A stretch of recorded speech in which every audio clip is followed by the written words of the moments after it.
وإذ قال الله يا عيسى يا عيسى ابن مريم İsa'ны алып келеді екен.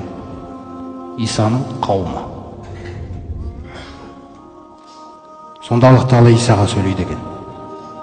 Ей Мариям ұлы Иса, соттарыңыз қандай? Біз білеміз ғой, Исаға байланысты Аллах Тағалада белгілі ғой бүкіл нәрсе. Исаның қалай болғаны, қалай жасағаны да қуатты. Бірақ соттарыңыз қандай? Анандай сотта қараңыз қалай Алла Тағала әділетті сот деген нәрседе. Ей Мариям ұлы Иса, «А'анта культа линнаси иттахузуни ва уммия илахайни мин дунилла». Сөйлемге қараңыздар, қорқып кетесің өзің. Ей Мариям ұлы Иса, сен бе мына адамдарға айтқан, өзіңді және анаңды Алладан өзге құдай қылып алыңдар деп. Қараңыз. Исаның жағдайы қандай болады жерде? Егер Исадан солай сұралса, біз кімбіз? Міне бұл билік айтылатын күн деген не құрмет жамағат. Сен бе айтқан солай дейді.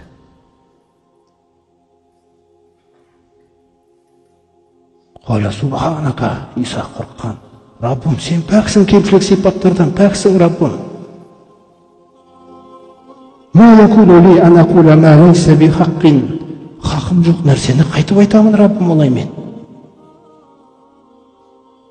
Ин кунту культуху, қорққандағы сөзді қараңыз, егер мен солай айтқан болсам, Раббым, фақад алимта, сен білесің ғой оны, Раббым. Тағаламу ма фи нафси, сен менің ішкі дүниемдегін білесің. Ла а'ламу ма фи нафсик, мен білмеймін сендегіні, я Раббым. Сот. Иннака анта алламул ғуюб, бүкіл ғайыптарды сен білесің, Раббым. Ма қулту лахум илля ма амартани бихи ан я'буду Аллаха рабби ва раббахум. Мен оларға тек сен бұйырған нәрсені ғана айтқам, Раббым. Менің Раббым, сендердің Раббыларың, Аллаға ғана құлшылық қылыңдар деп айтқам. Мен басқа сөз айтпадым, Раббым.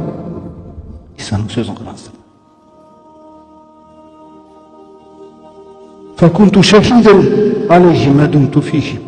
Сол сөзді соларға қайта-қайта айтып, сол сөзді аттап кетпесін деп, араларында жүрген кезде куә болып жүрдім. Аллаға сиыр қосып қоймаңдар. Алладан басқа тәңір жоқ, Аллаға ғана құлшылық қылыңдар. Фаламма таваффайтани, сен мені көтеріп әкеткен кезде, фа анта кунта рақиба алейхим. Одан кейін сен оларды бақыладың, Раббым, мен білмеймін одан кейін не болғанын. Ва анта ала кулли шайин шахид, Раббым, сен бүкіл нәрсенің куәсісің. Сосын ана халықты көреді, ана халықтың жағдайы қиын. Исаның жүрегін қараңыздар. Ин туғаззибхум, Раббым, егер бұларды сен азаптап жіберсең, фа иннакум ибадук, сөз жоқ, бұлар сенің құлдарың, сен құлдарыңмен не істейін десің де, сен сұралмайсың. Ва ин тағфир лахум, Раббым, егер кешіре салсаң бұларды, қараш, кешіре салсаң, Раббым, фа иннака антал азизул хаким, сөзсіз. Сен ғой биліктің иесі, Раббым. Сен даласың ғой. Сен себебін табасың ғой. Вақал Аллаху хаза яумун янфағу садиқина сидқухум дейді. Бұл күн шыншылдарға, қараңыздар, шыншылдарға шындығы пайда беретін күн дейді. Аллах Тағала сөйтіп айтады. Лакум жаннат деп айтылады арғы аят. Қараңыздар, жаңа Иса секілді адамдарға жаннат оларға. Қараңыздар қандай нәрсе. Тажри мин тахтихал анхару холидина фиха абада. Мәңгілікке кіреді олар онда. Радияллаху анхум ва раду анху. Алла олардан риза, олар Алладан риза. Міне қалай аяқталады. Инна раббака хуа яфсилу яумал қиямати байнакум фима кану фихи яхталифун. Ей пайғамбар, сенің Раббың ол күні бүкіл нәрсенің арасында билік жасайды. Қайындай нәрседе таластыңдар, таласқан нәрселерінің барлығына билік айтамын дейді. Мен ол Раббың сенің шешеді дейді сол сотты сол күні. Нухтың жағдайы.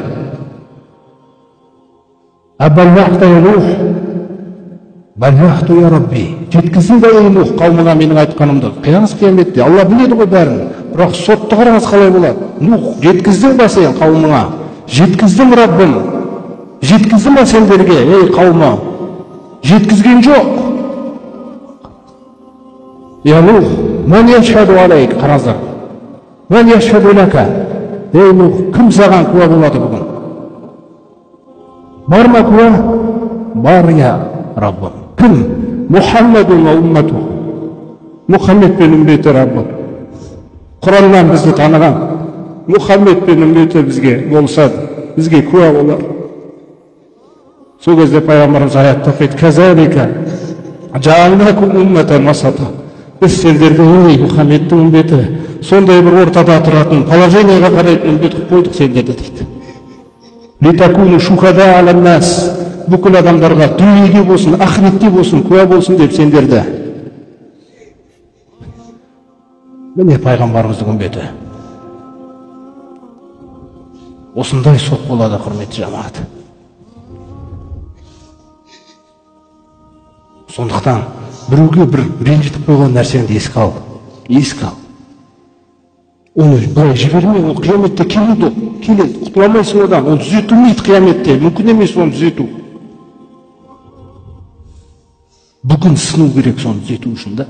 Бүгін тәкаппарлығыңды сындырып барып кешірім сұрау керексің. Кешірім сұрай алмай жүрген болса.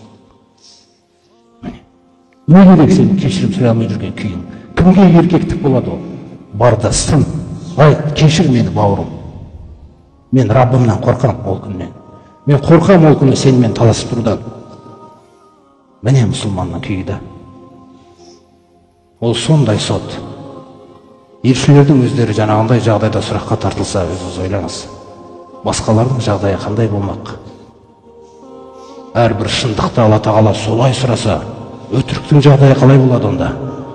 Әрбір шындықты жаңағындай қылып сұраса.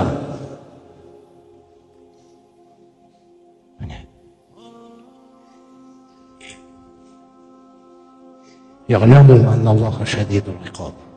Ей адамдар, бірінші біліп алыңдар, Алла Тағаланың азабы қатты. Содан кейін барып біліңдер. Уағламу анналлаха ғафурур рахим. Сосын біліңдер, Алла өте кешірімді, өте мейірімді. Бірақ бірінші қорқу. Қорқып жылап жатқан кезінде кешірімді, мейірімді екенін біл.